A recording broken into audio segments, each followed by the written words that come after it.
Добрый день. Сегодня сделаем индивидуальный расклад по вопросу по детям. Первый вопрос был о работе сына, как она сложится. Давайте посмотрим.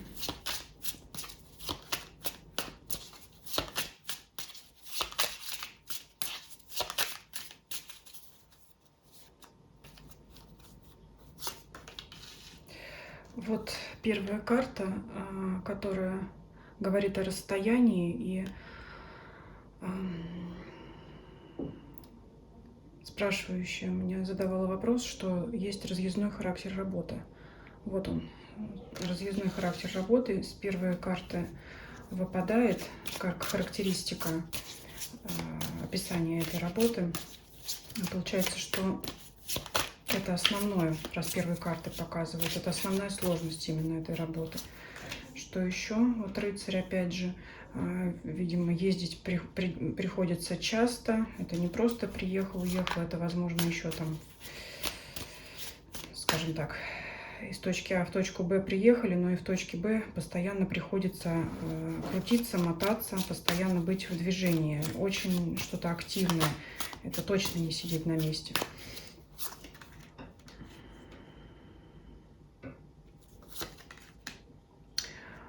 Знаете, здесь как предупреждение выпадает, либо как само обстоятельство.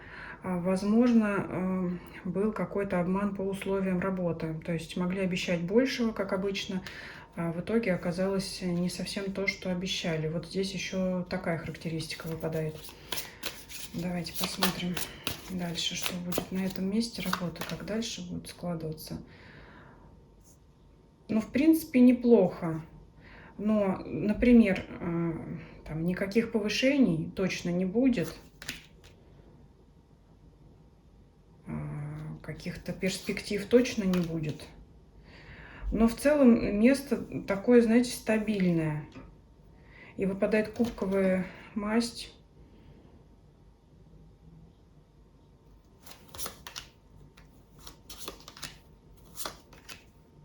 Увольнения я не вижу, но, конечно, вот по деньгам вряд ли это устраивает. Вот здесь выпадает королева мечей, возможно, это кто-то из руководства. И пятерка мечей борьба, пятерка пентаклей это, собственно говоря, нехватка денежных средств. Возможно, будет иметь место какое-то урезание зарплаты. Вот такое может быть. Ну, не зря вот тут семерка мечей выпадает. Это карта скрытого, тайного, возможно, карта обмана. Вот, возможно, что-то будет по деньгам. Но, опять же, то, что было обещано, не будет исполнено. То есть, как сказать, если две стороны устраивает такое положение, то трудовой договор, сотрудничество может продлиться еще очень долго, потому что, конечно, работодателю всегда выгодно платить меньше, и если сотрудник это терпит, то, значит, еще союз этот может долго продлиться, рабочий. Ну, конечно, работника это не устраивает. Что поможет, что помешает. Что помешает. Ну, не надейтесь на обещания, во-первых. На обещание, скорее всего, вот этой королевы мечей кто-то все-таки видится женщина-руководитель. Хотя, конечно, может быть и мужчина с женскими качествами, такими как агрессивность, какая-то истеричность. Может такой быть. Либо это действительно женщина. Ну, обман тут присутствует. Это явно видно. Обман, конечно, по деньгам и по обещаниям условий труда. Что поможет, карта показывает, что нужно присматриваться вокруг. Возможно, вокруг какой-то интересный. Кстати, скоро может появиться вариант, если он будет общаться с людьми, с кем-то вокруг себя, возможно, он узнает о том, что куда-то можно устроиться еще. Но пока вот он продолжает там работать. Скорее всего, когда вот он узнает вот об этом обмане в деньгах, либо о том, что сотрудникам коллективу объявят о каких-то новых условиях труда, которые будут, мягко говоря, не будут соответствовать, да, ожиданиям, вот тогда наступит момент, когда действительно нужно будет оттуда уходить. Но я не вижу пока, вот именно сейчас оттуда ухода, пока человек продолжает там работать. Но это не говорит о том, что не нужно присматриваться уже сейчас. Что-то вот на горизонте может замаячить. Но маг показывает опять, что в руки никто не даст. Надо самому интересоваться, искать, спрашивать. Может быть, в той среде, где он сейчас общается. Может быть, например, если кто-то с этого места работы уже уходил, поинтересоваться, куда он ушел. Может быть, там лучше. Может быть, тоже как-то можно туда же пристроиться или попытаться там что-то найти. Ну, в общем, я вижу, что человек пока продолжает работать, условия труда, так себе, скажем так, терпим. И, может быть, знаете как, вот у вашего сына выпадают мягкие карты, кубковая масть.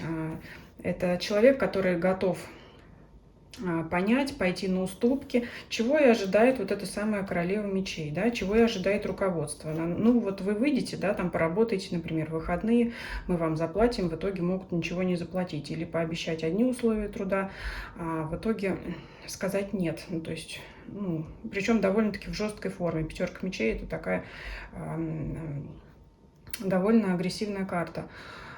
Поэтому насколько человек готов соглашаться и подчиняться, вот настолько долго он там и задержится. То есть вот сейчас получается, знаете, как сказать, не равный энергообмен, а как бы каждому так удобно. Один идет на уступки, а руководство вот именно это пытается и вытащить.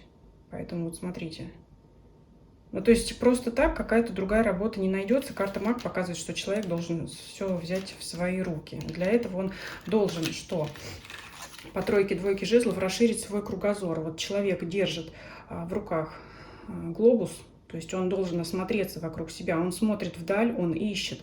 А на тройке жезлов он уже после того, как он осмотрелся, что-то наметил для себя, может быть, какие-то другие вакансии посмотрел, он уже идет. Там, может быть, на собеседование, может быть, звонит, общается, выясняет, лучше ли это место, другое. То есть он ищет, спрашивает. Человек сам должен это искать. Тут ему никто ничего не принесет. Это был рабочий вопрос. Там дальше идет вопрос по сыну. О личных взаимоотношениях. Давайте посмотрим сейчас. Колоду перемешаем.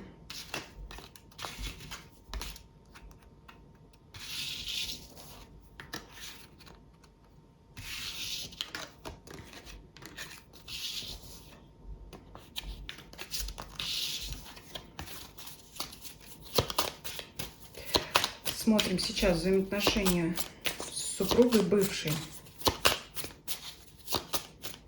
Посмотрим их обоих, с обоих сторон, как они друг к другу относятся. Вот пятерка жезлов, но, мягко говоря, отношения так себе, я вижу.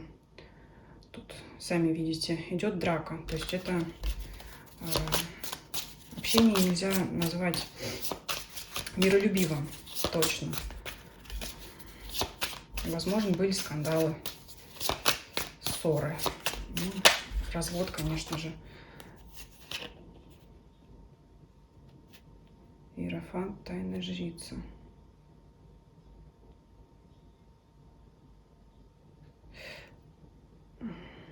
Здесь девушка что-то не договаривает, и такое ощущение, что здесь первосвященник становится на ее сторону, как будто бы... Не хочу обижать никого, но говорю как есть, как будто больше правды на ее стороне. Но, конечно, у каждого может быть на этот счет свое мнение. Она что-то может не договаривать в этих отношениях, точно. Что-то есть такое, в чем именно права она. Так, значит, отношения между ними. По левую сторону смотрим женщину, мысли, чувства, действия. По правую сторону мужчина. Мысли, чувства, действия. Опять, вот посмотрите, колоду перемешала, опять между ними вот эти вот склоки идут. Мысли. Он о ней думает, кстати говоря. Она думает о семейных взаимоотношениях, но мы сейчас посмотрим, в каком ключе Она думает об отношениях с бывшим супругом, либо, может быть, у нее сейчас своя семья. Давайте посмотрим дальше. Чувства. Так.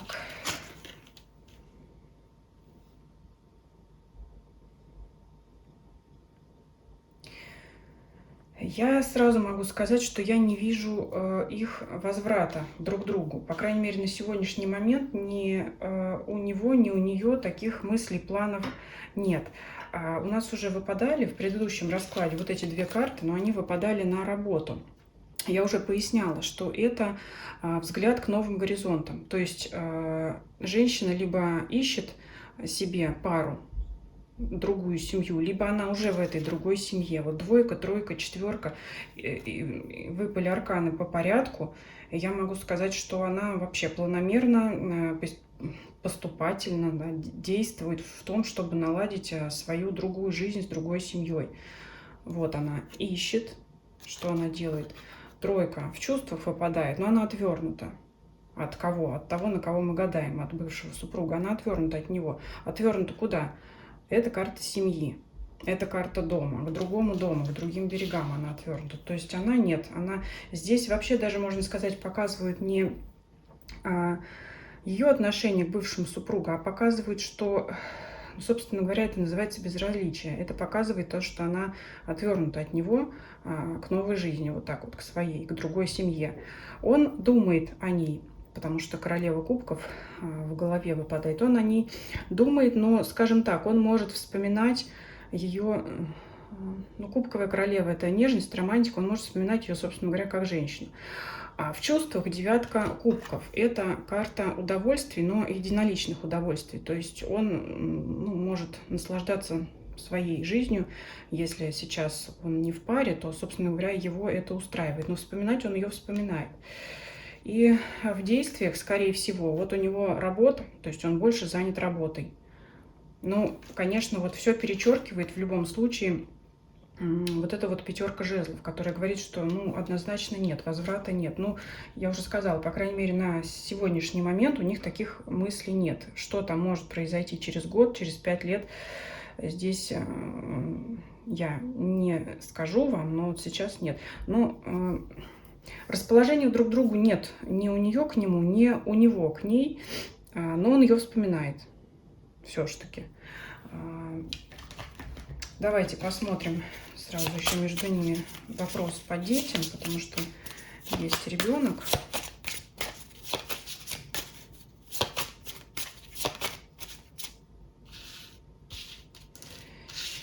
Есть общий ребенок при этом.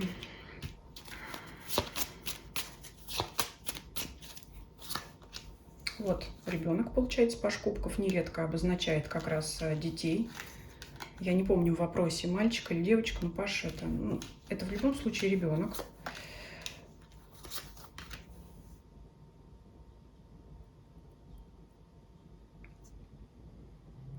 Вот я могу так сказать про ребенка, хоть на детей не гадают, но он хочет быть и с мамой, и с папой. Всегда. Дети же, они не терпят, а дети не понимают слова «скоро», «быстро». Они хотят быть и там, и там. Вот два пентакля. И туда тянет. Вот как бы тянет. Что по этому поводу думает мама? 3 карты возьмем. И папа.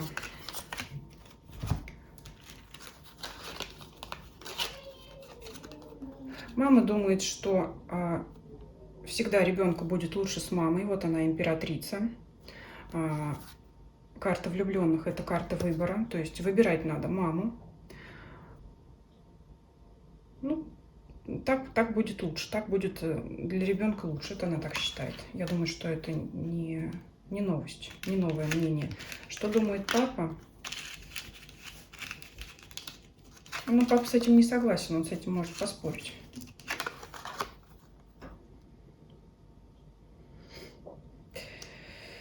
Ну, здесь я вот вижу, что отняли радость. Радость, скорее всего, общения с ребенком, потому что вот она, тройка кубков, это та самая радость, праздник, и по смерти, конечно, это закончилось. То есть отняли вот эти радостные моменты, и, конечно, не согласен, что там с мамой лучше. Вот здесь такое выпадает. Ну, Дальше тут, я думаю, не имеет смысла гадать, потому что если бы был возврат отношений, то тогда можно было дальше бы посмотреть, как будет развиваться после перемирия вот этот союз. Но я уже сказала, что я тут этого не увидела. Поэтому давайте перейдем к следующему вопросу. Второй раз женится ли сын?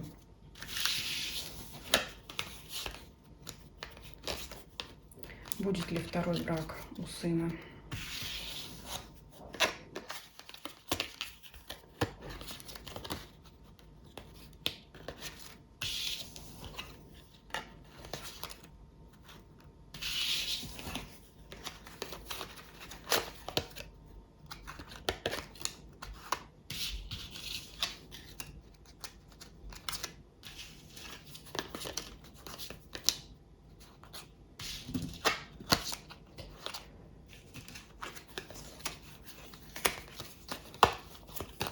Так, получше перемешаем колоду.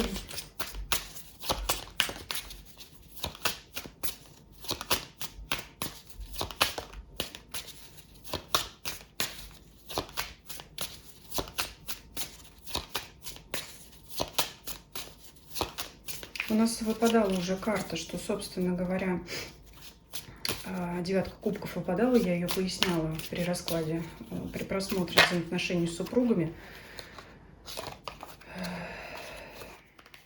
Здесь вот, кстати, у меня выпало, раз уж внимание обратила, вот она башня, которая, скорее всего, символизирует развод, и пятерка пентаклей, которая говорит о нехватке денег. Но сюда можно включить все, что угодно, те же алименты.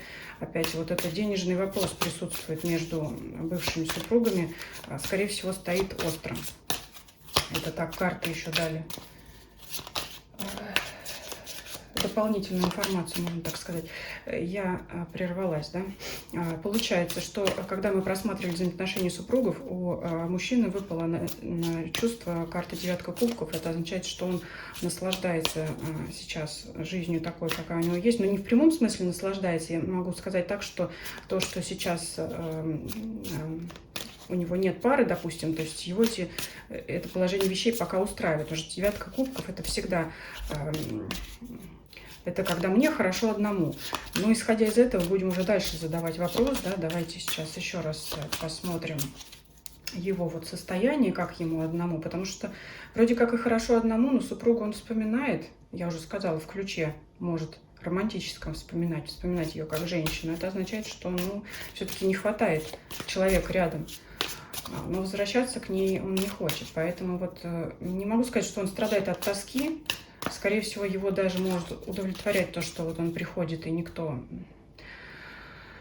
его, скажем так, не заставляет что-то делать по дому, не терзает, не говорит ему ничего. Вот в этом плане его все устраивает. Но все-таки давайте посмотрим, желает ли он сам встретить пару в ближайшее время. Колесо фортуны. Он полагается на удачу, он специально не ищет, он, конечно, можно сказать, ранен разрывом предыдущим, и он разочаровался в отношениях, но не так, чтобы сказать, что все, больше мне никто не нужен. Здесь он может рассуждать так: вот если мне встретится, попадется мне такая женщина, которая понравится, с которыми они понравятся друг другу, то тогда да, тогда я буду с ней строить отношения. Но намеренно искать кого-то вряд ли он будет для брака. Это вот сейчас такие у него мысли могут быть, потому что, знаете, как вот хочется сказать, я наелся, я пока вот так похожу, но тем не менее, если женщина такая встретится, я буду рад. Солнце — это хорошая карта, колесо фортуны — это судьба, удача, то есть вот как сложится, как получится дальше. И как это будет? Все в его руках опять. Что по работе, карта говорит, бери все в свои руки. Что здесь? Тоже бери все в свои руки. Он вот как-то надеется, как пойдет, как по течению, да, буду плыть. А в прогрессе здесь ситуации ему карты говорят, что если второй брак ты захочешь, то ты не должен чего-то ждать, ты должен сам что-то делать. По крайней мере, искать хотя бы, да, где-то знакомиться или что-то. Давайте посмотрим, чем это все. На ближайшую перспективу второй брак я не вижу пока. Прям вот, чтобы скоро. Он будет как-то закрываться. Вот прям две выпали карты. Я сейчас посмотрю, почему. Потому что я вот по пажу жезлов все-таки вижу, просматривается желание. Это может быть чисто мужское желание, опять же, да, прямо скажу, как есть. Но он может вот закрываться. Вот здесь карта огораживания, девятка жезлов, забор построил человек. А здесь карта восьмерка мечей, что вокруг него забор построили. Вот почему так вот сейчас раскрою. Вроде как желание потом у него появится. Но вот обстоятельства будут сдерживать, сковывать, мешать, что... Я вижу, сначала идет от него закрытие, а потом идет снаружи, как бы извне закрытие. Я вот сейчас посмотрю, с чем это связано. Когда он захочет, скажем так, когда он действительно захочет какие-то действия воспринимать, возникнут у него препятствия. Какие это будут препятствия извне?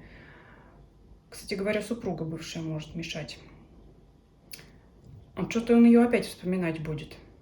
Это вот с его стороны. Он может, знаете, что он может сравнивать новых девушек с ней. Ему будет казаться, что они недостаточно хороши. Вот, может быть, он поэтому и сейчас ее вспоминает. Мне кажется, все-таки вот как женщина, он ее ценит и до сих пор думает об этом. Вот. Может, не впрямую она, конечно, вмешивается в ее новую семью, особенно учитывая то, что когда мы раскладывали, она нацелена там на другие совсем отношения, на свою новую семью. То есть лично она вмешиваться не будет, но она... От него идет вот это ограждение, я уже сказала, с этой карты он сам закрывается, а с этой карты его закрывают. Вот почему я раскрываю дополнительную карту, почему он закрывается, потому что вот она императрица, она у нас выпадала, жена его бывшая. Она выпадала императрица в качестве мамы, когда мы спрашивали о детях, я спрашивала, она считает, что вот как с императрицей ребенку будет лучше, поэтому я здесь вижу, что это она, то есть он может сравнивать с образом ее. Она у него даже чуть ли не как идеал может быть. Вот это ему лично может мешать. Так, какие обстоятельства извне будут этому препятствовать? Что вот здесь? Разбитое сердце. Почему? Он не будет доверять. Он не будет доверять. Ну, здесь, конечно, новую пару будет найти нелегко. Потому что может быть неискренность со стороны вот новых потенциальных партнерш, новых девушек. Он это как-то вот будет видеть, чувствовать от них неискренность. Он будет думать, что нет, хороший я такой не найду. Вот знаете, как получается? Когда он захочет искать себе новую пару, именно он сам захочет. Она сама не появится, то все через мага у него, что работа идет через мага, через его силу воли, то есть... Что отношения идут у него через мага, через его силу воли, то есть когда он сам захочет. Вот он захотел, и что получается? Он встречает девушек, от них идет какая-то неискренность, фальшь какая-то вот такая, ненатуральность, что ли, может быть. Это может быть, когда внешность яркая, красивая, сказать, за внешностью ничего нет. И вот когда он ближе начнет знакомиться с этим человеком, он поймет, что вот может, знаете, может быть, впрямую присутствовать какой-то обман с их стороны, а может...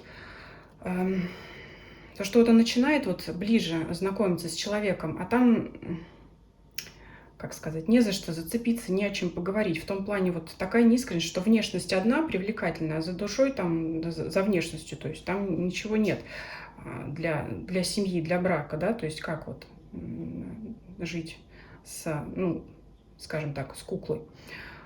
И... Может быть, он не раз познакомится, там, с одной познакомится, с другой познакомится. Ему может казаться, что все такие пустые. И вот он как будто бы почувствует, что нет для него вариантов. И опять возвращаемся. Тут вот пошел такой цикл, он будет сравнивать с бывшей женой. Ему будет казаться, что она императрица на фоне всех, а они вот какие-то пустые. Вот он может из-за этого переживать. Ну, давайте еще... Попросим у карт сказать все-таки, найдет ли он свою избранницу после всего. Ну, тут путь ему придется пройти такой, не короткий, чтобы ее найти. Я, знаете, честно говоря, предполагала о внешних обстоятельствах, например, что сейчас выйдет работа, например, внешние обстоятельства может мешать работа, да, когда у нас нет просто времени с кем встречаться. Но нет, здесь выпал опять у нас эмоциональный аспект. И вот это вот взаимоотношения, а не искренность. Поэтому работа здесь ему точно не помешает. встретить новую женщину. Это вот будет разочарование в новых знакомствах. У него длительный период времени. Ну, может быть, оно так и есть, потому что для брака, наверное, человека найти быстро и просто не получается. Наверное, многие проходят через ряд разочарований, прежде чем встретят свою вторую половинку, человека, с которым готов вступить в брак. Здесь вот на такую ситуацию похоже. Давайте еще раз попросим у карт сказать, все-таки, чем эта история не закончится, а продолжится, да, вот так вот скажем, что все-таки будет второй брак, новые взаимоотношения.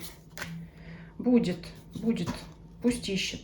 Но то, что вот придется пройти через те знакомства, которые его разочаруют, вот здесь да. Но в итоге он ее найдет. Опять у нас двойка жезлов, это карта поиска. Да? Кто ищет, тот всегда найдет. Это вот, можно сказать, девиз всего этого расклада. Вот он успех найдет в мире, скажем так. Я карту прикрываю, потому что здесь она очень такая открытая. В мире есть для него человек, с которым он может составить пару, но ему для этого надо ее искать. Найдет. Давайте теперь посмотрим следующий вопрос про дочь. Выйдет ли она замуж?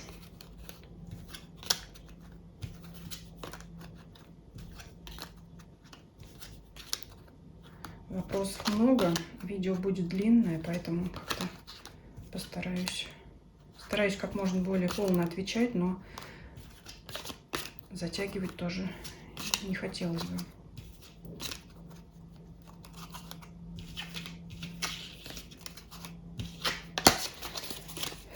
Так, примерно такой же расклад мы сейчас сделаем на дочь. Выйдет ли она замуж? Вот он, король пентаклей. Ой, ой. Семья, ну, очень сильно переживает, и я, конечно, могу это понять. Будет брак, это точно. Король пентаклей, вот он, этот муж, карта, символизирующая муж, сам к нам выпал. Десятка пентаклей – это дом, семья, это полная чаша. Но, конечно, уже, видно, пройден долгий период переживаний, еще, может быть, пока он продлится, король пентаклей. Давайте мы вот так вот оставим. Переживания спрячем, уберем их, чтобы они ушли. А короля пентаклей, семью мы оставим, потому что будет, карты уже ответили, будет. Ну, давайте посмотрим, попробуем поподробнее.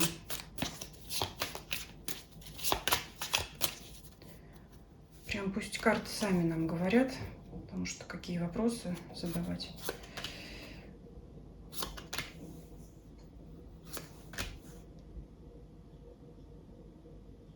Ну, искать она уже отчаялась, может быть. Королева мечей она падает. Может уже... Знаете, что вот здесь падает? Это называется «сбудется, стоит только расхотеть».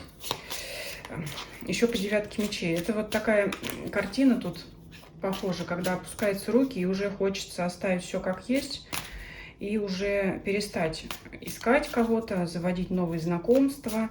И такое ощущение, что когда вот она перейдет вот в эту королеву мечей это закрытый, холодный человек. Когда она вот по восьмерке мечей, человек, который уходит, поворачивается спиной, когда она повернется к этому вопросу спиной сама, когда она оставит эти попытки, вот тогда вот оно и все случится. Но я говорю, есть такая поговорка, все сбудется, стоит только расхотеть.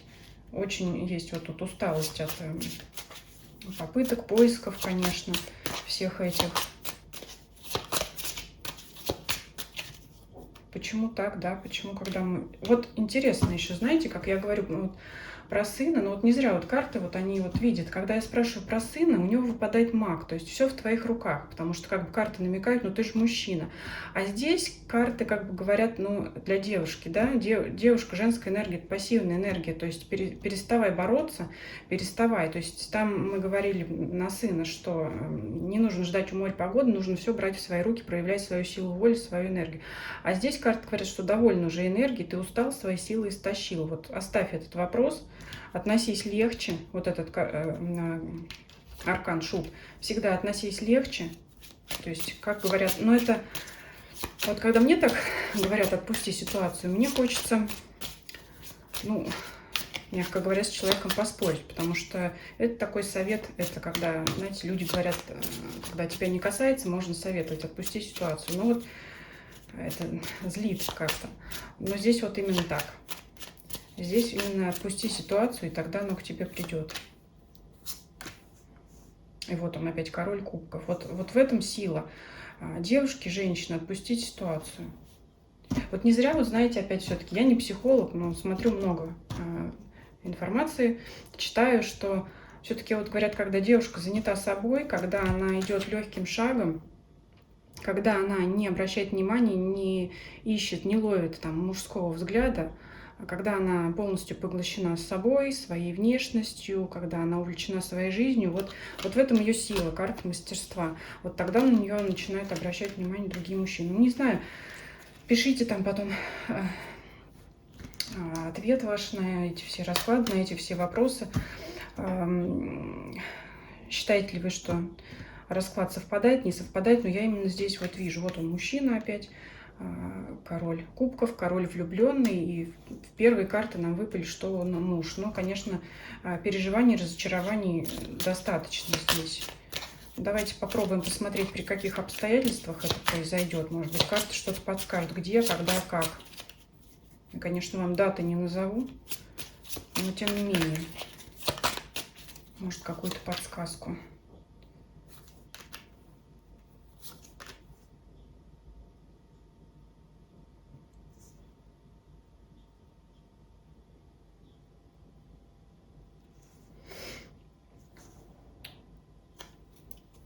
Это может быть весна, это может быть неподалеку от места, где она живет. Ну, то есть никуда не надо ехать за ним. То есть где-то может быть свой район, это может быть... Ну, это, знаете как, это привычные места, те, где она бывает. Я не вижу тут вот прям, знаете, как выходите из зоны комфорта, идите туда, где вы не были. Нет, здесь такого нет. Здесь какие-то вот привычные места, где она бывает. Это может быть и около дома, это может быть и работа, где она работает постоянно. То есть это привычная, сложившаяся ей ситуация какая-то. Если учитывать сидеть дома, это может быть интернет, может такое быть, да.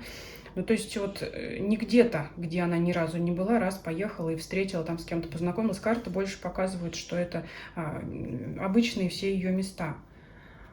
Вот я уже сказала, это может быть весна, кубковая масть указывает на весну. Кстати говоря, вот паж кубков, он также может указывать на новые знакомства. Но вот пятерка жезловая меня здесь смущает. При каких обстоятельствах? Что это такое? Опять какая-то борьба.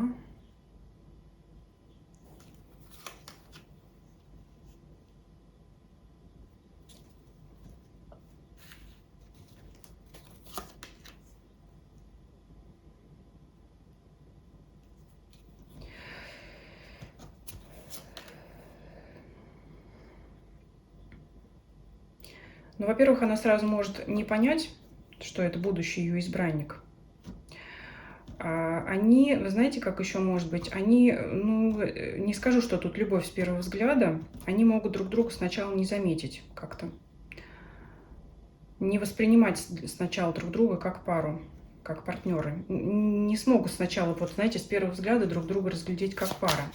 Скорее всего, это случится позже. Но мужчина такой с твердым характером.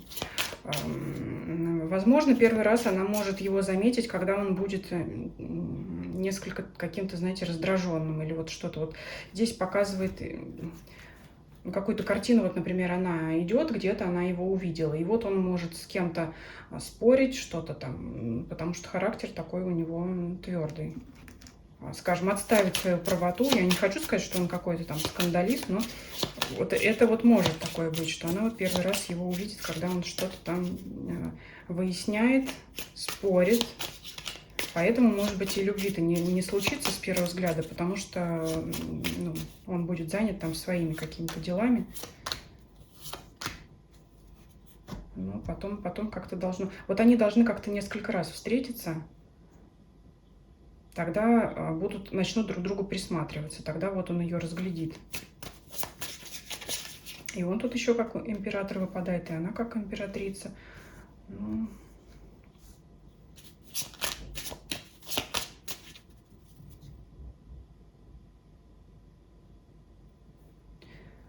Еще при каких обстоятельствах? То есть я вот уже сказала, они не будет такого, что они первый раз друг друга увидели, они сразу же подойдут познакомиться. Они, может, как-то будут некоторое время друг мимо друга ходить, несколько раз видеться, потом вот начнут друг другу приглядываться. И потом может сложиться какая-то ситуация, когда ей потребуется, например, его помощь, и тогда вот он как, скажем, как джентльмен как-то уже может себя проявить. Но это вот здесь так что-то помочь, где-то там, я не знаю, элементарно дверь придержать, ну что-то такое сделать, чтобы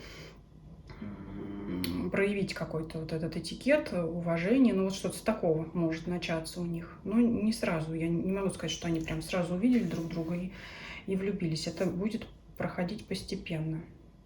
Не знаю, насколько это обнадеживает, потому что я понимаю, что хочется быстрее, что все надоело, что ну, девятка мечей — это карта таких серьезных переживаний, это могут быть и бессонные ночи, конечно, это могут быть и слезы. Но вот здесь вот так показывает карта, что нужно ситуацию отпускать и нужно с собой заниматься. Давайте вот так вот я закрою по императрице, и пусть вот будет семья. Пусть он король у нас остается как первый сигнификатор будущего супруга, а им я вот так вот оставлю, чтобы они все-таки были император и императрица вместе. И пусть это будет как можно скорее. Вот так вот. Чтобы было. Чтобы все получилось как можно скорее, чтобы переживания все ушли. Но переживания мы сразу спрятали. Они, кстати, больше в раскладе повторно хорошо эта карта не выходила. Был еще вопрос, сколько будет внуков. Ну, знаете, точную цифру я вам, конечно, не скажу. Давайте, я взяла маятник еще для этого. Посмотрим. Я редко на нем смотрю, но мы сейчас спросим по сыну и по дочери. Так, давайте сейчас я настроюсь на да, нет. Так, на да. Ну да, он будет качаться ко мне, либо по часовой стрелке. На нет он будет из стороны в сторону, либо против часовой стрелки. По сыну будут ли еще внуки?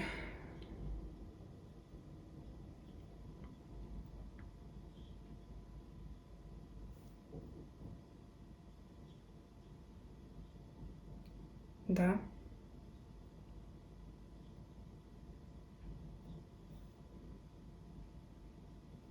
По дочери.